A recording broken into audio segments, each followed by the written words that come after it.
We've been reading the Bible for 53 days, and today we are currently in 1 Kings chapter 8. Today is day 54, and I'm so glad that you get to join us. Now that you know what we're here for, let us begin. Father, in the name of Jesus, we thank you because your word is spirit and it is life. We thank you because your word changes us every time that we read. Amen. Amen. Chapter 8. Then King Solomon summoned into his presence at Jerusalem the elders of Israel, all the heads of the tribes and the chiefs of the Israelite families, to bring up the ark of the Lord's covenant from Zion, the city of David. All the Israelites came together to King Solomon at the time of the festival in the month of Etanim, the 7th month. When all the elders of Israel had arrived, the priests took up the ark, and they brought up the ark of the Lord, and the tent of meeting, and all the sacred furnishings in it. The priests and Levites carried them up, and King Solomon and the entire assembly of Israel that had gathered about him were before the ark, sacrificing so many sheep and cattle that they could not be recorded or counted. The priests then brought the ark of the Lord's covenant to its place in the inner sanctuary of the temple, the most holy place, and put it beneath the wings of the cherubim.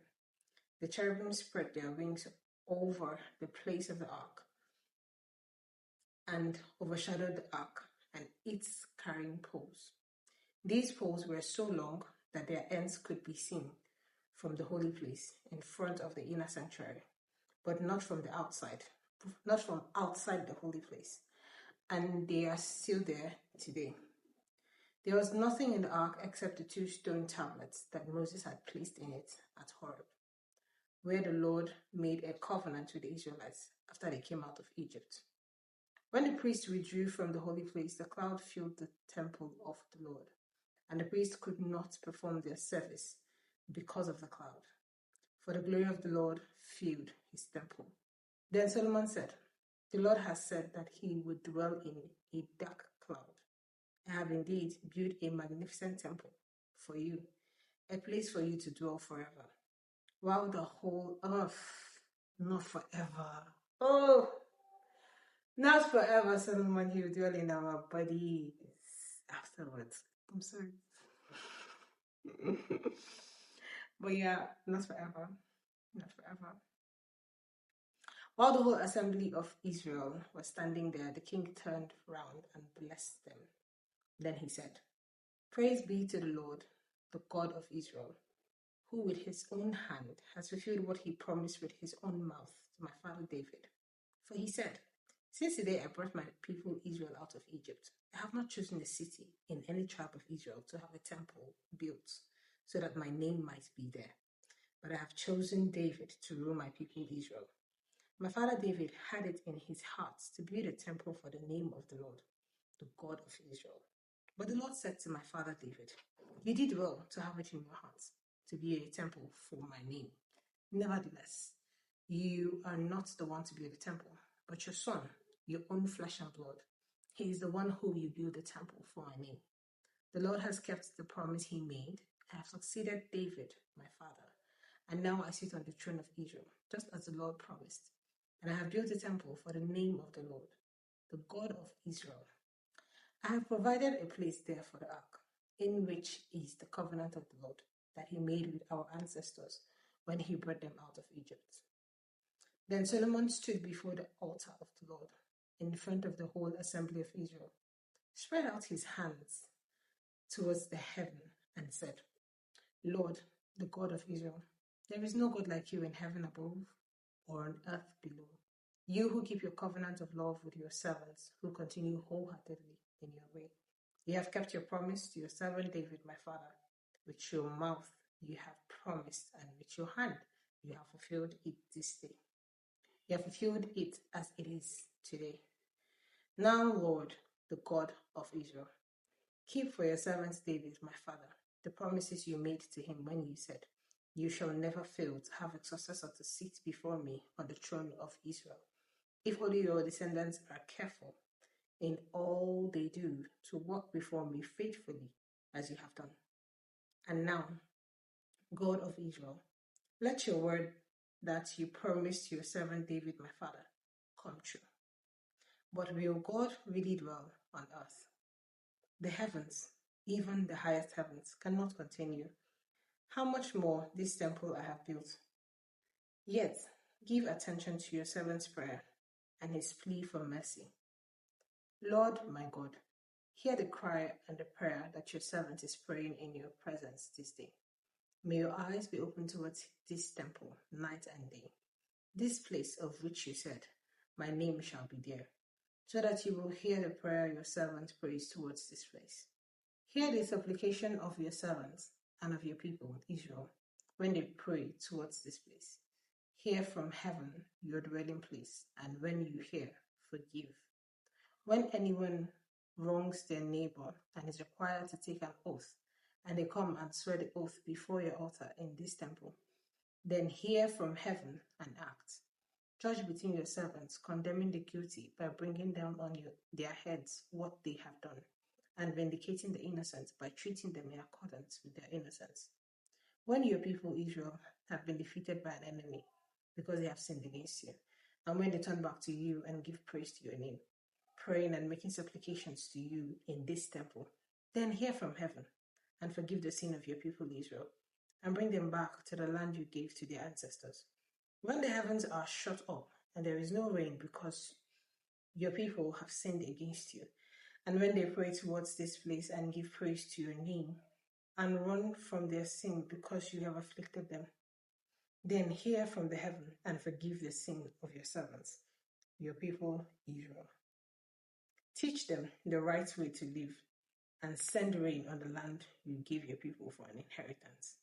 When famine or plague comes to the land, or blight or mildew, locust or grasshoppers, or when an enemy besieges them in any of their cities, whatever disaster or disease may come, and when a prayer or plea is made by anyone among your people Israel, being aware of the afflictions of their own hearts, and spreading out their hands towards this temple, then hear from heaven your dwelling place, forgive and act. Deal with everyone according to all they do, since you know their hearts. For you alone know every human heart, so that they will fear you all the time they live in the land you gave your ancestors. As for the foreigner who does not belong to your people Israel, but has come from a distant land because of your name, for they will hear of your great name and your mighty hand and your outstretched arm. And when they come and pray towards this temple, then hear from heaven your dwelling place. Do whatever the foreigner asks of you, so that all the people of the earth may know your name and fear you as do your own people, Israel, and may know that this house I have built bears your name.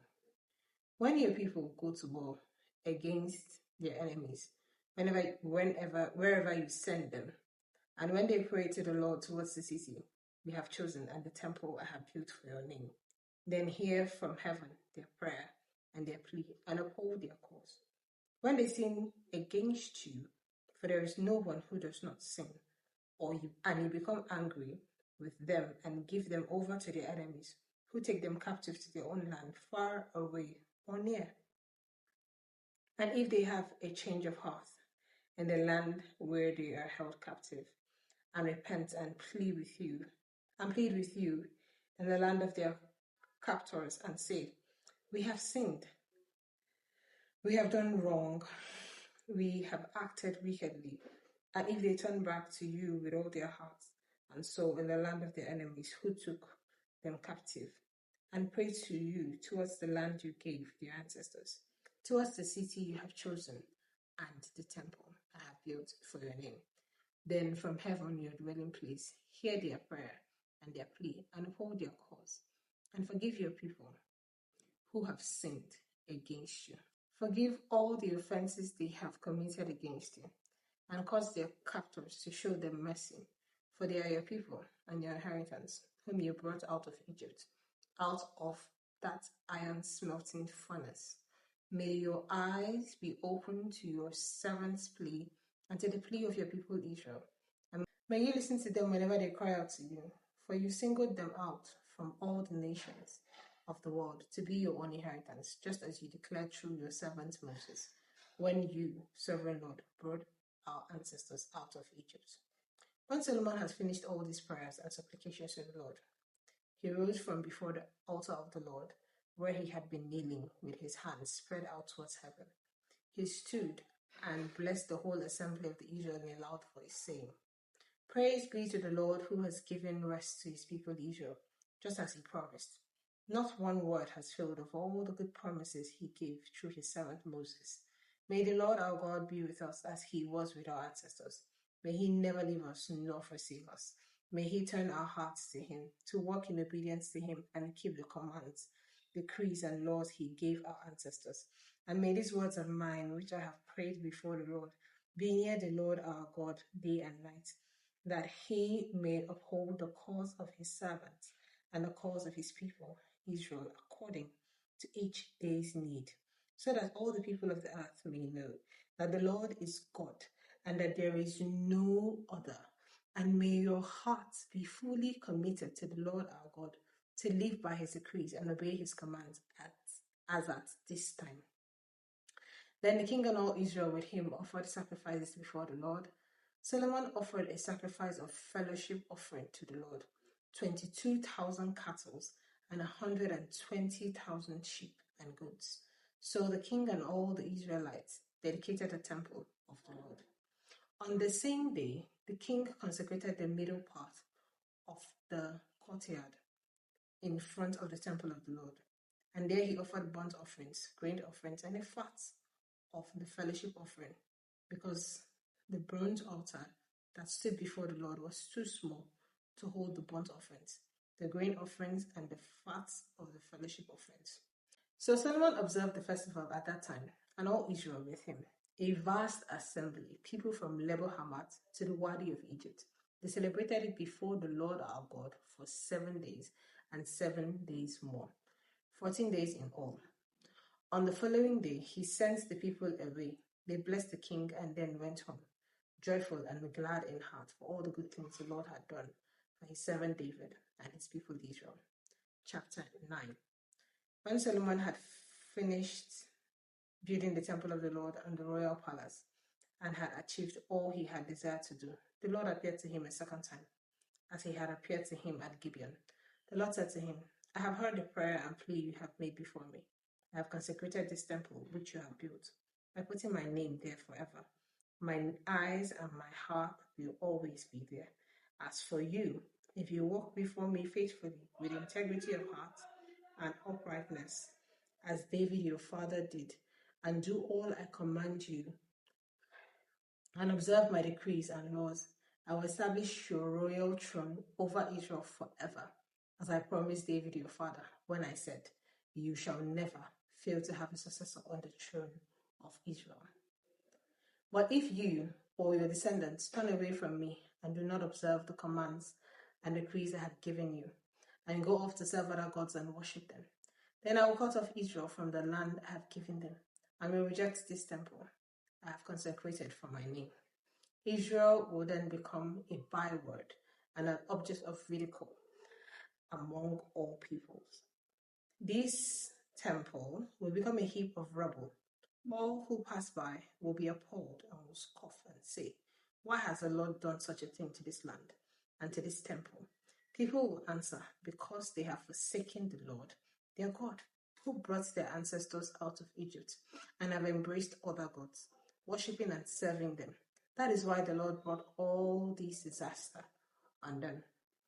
At the end of 20 years, during which Solomon built these two buildings, the temple of the Lord and the royal palace, King Solomon gave 20 towns in Galilee to Hiram, king of Tyre, because Hiram had supplied him with all the cedar and juniper and gold he wanted.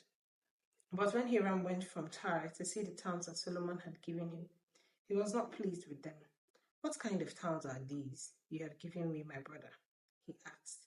And he called them the land of Kabul, a name they have to this day.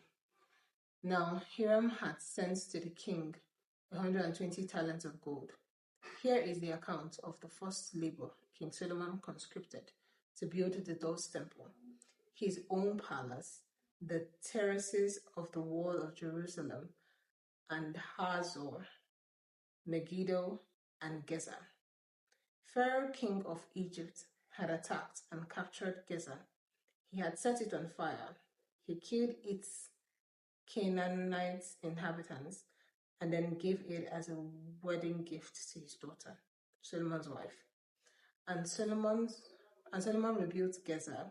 He built up Lower Beth-horon, Baalat, and Tadmor in the desert, within his land, as well as all his store cities, and the towns for his chariot and for his horses, whatever he desired to build in Jerusalem, in Lebanon, and throughout all the territory he ruled. There were still people left from the Amorites, Hittites, Perizzites, Hivites, and Jebusites. These people were not Israelites. Solomon conscripted the descendants of all these people remaining in the land, whom the Israelites could not exterminate, to serve as slave labor, as it is to this day. But Solomon did not make slaves of any of the Israelites. They were his fighting men, his government officials, his officers, his captains, and the commanders of his chariots and charioteers. They were also the chief officials in charge of Solomon's projects. 550 officials supervising those who did the work. After Pharaoh's daughter had come up from the city of David to the palace Solomon had built for her, he reconstructed the terraces. 3 times a year, Solomon sacrificed burnt offerings and fellowship offerings on the altar he had built for the Lord, burning incense before the Lord along with them. And he fulfilled the temple obligations. King Solomon also built ships at Ezion-Geber, which is near Elat in Edom, on the shore of the Red Sea. And Hiram sent his men, sailors who knew the sea, to serve in the fleet with Solomon's men. They sailed to Ophir and brought back 420 talents of gold, which they delivered to King Solomon. Chapter 10.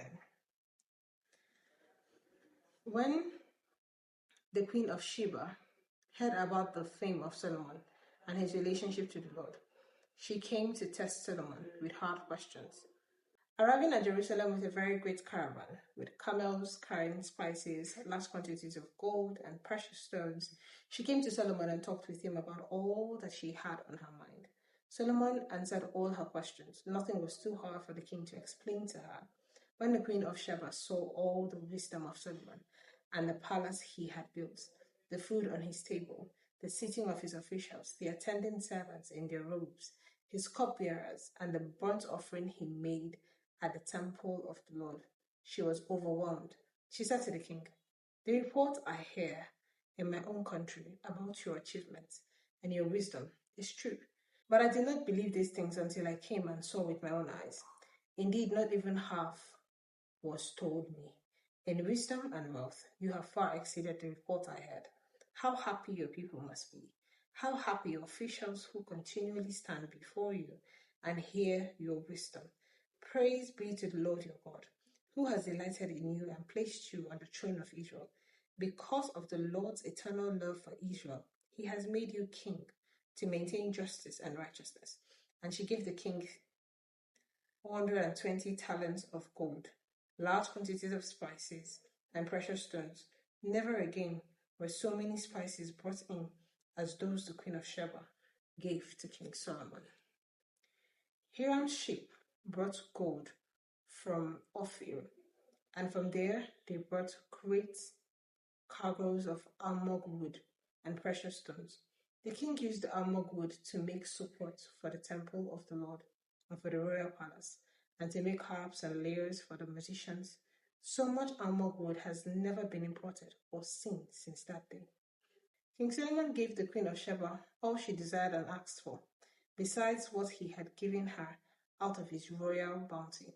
Then she left and returned with her retinue to her own country.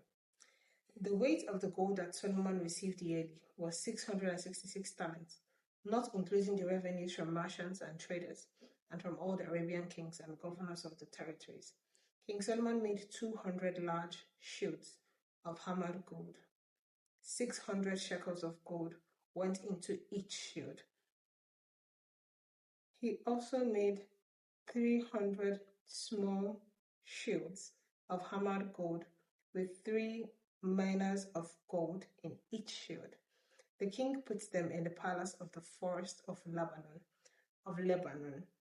Then the king made a great throne covered with ivory and overlaid with fine gold. The throne had 6 steps, and its back had a rounded top. On both sides of the seat were armrests with a lion standing beside each of them. 12 lions stood on the 6 steps, one on either side of each step. Nothing like it had ever been made for any other kingdom. All King Solomon's goblets were gold, and all the household articles in the palace of the forest of Lebanon were pure gold. Nothing was made of silver, because silver was considered of little value in Solomon's days. The king had a fleet of trading ships at sea, along with the ships of Hiram. Once every 3 years, it returned carrying gold, silver, and ivory, and apes and baboons. King Solomon was greater in riches and wisdom than all the other kings of the earth. The whole world sought audience with Solomon to hear the wisdom God had put in his heart. Year after year, everyone who came brought a gift, articles of silver and gold, robes, weapons and spices, and horses and mules. Solomon accumulated chariots and horses. He had 1,400 chariots and 12,000 horses, which he kept in the chariot cities and also with him in Jerusalem. The king made silver as common in Jerusalem as stones, and cedar as plentiful as sycamore fig trees in the foothills. Solomon's horses were imported from Egypt and from Kuwait. The royal merchants purchased them from Kuwait at the current price. They imported a chariot from Egypt for 600 shekel of silver and a horse for 150. They also exported them to all the kings of the Hittites and of the Arameans. Chapter 11. King Solomon, however, loved many foreign women besides Pharaoh's daughter: Moabites, Ammonites, Edomites, Sidonians, and Hittites. They were from nations about which the Lord had told the Israelites, "You must not intermarry with them, because they will surely turn your hearts after their gods." Nevertheless, Solomon held fast to them in love. He had 700 wives of royal birth and 300 concubines, and his wives led him astray. As Solomon grew old, his wives turned his heart after other gods, and his heart was not fully devoted to the Lord his God as the heart of David his father had been. He followed Ashtoreth, the goddess of the Sidonians, and Moloch, the detestable god of the Ammonites. So Solomon did evil in the eyes of the Lord. He did not follow the Lord completely, as David his father had done. On a hill east of Jerusalem, Solomon built a high place for Chemosh, the detestable god of Moab, and for Moloch, the detestable god of the Ammonites. He did the same for all his foreign wives, who burned incense and offered sacrifices to their God. The Lord became angry with Solomon because his heart had turned away from the Lord, the God of Israel, who had appeared to him twice. Although he had forbidden Solomon to follow other gods, Solomon did not keep the Lord's command. So the Lord said to Solomon, "Since this is your attitude, and you have not kept my covenant and my decrees, which I commanded you, I will most certainly tear the kingdom away from you and give it to one of your subordinates. Nevertheless, for the sake of David your father, I will not do it during your lifetime.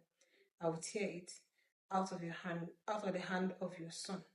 Yet I will not tear the whole kingdom from him, but will give him one tribe, for the sake of David my servant, and for the sake of Jerusalem, which I have chosen." Oh my god. I think I'm realizing that the major wives that Solomon had, none of them were actually Israelites, according to the Bible. Other materials may actually prove, to be different. Especially this daughter of Pharaoh. They mentioned her a lot. A lot. Looking like she's the first wife. Or rather, the more extinct one. I don't know. Well, yeah, thank you so much for reading with us thus far. I am super excited that we are making so much progress. Tomorrow we'll continue from chapter 11, verse 14. Please do not forget to like this video, subscribe to our channel, and share this video so that many more people can join you in reading the Bible from Genesis to Revelation. See you tomorrow.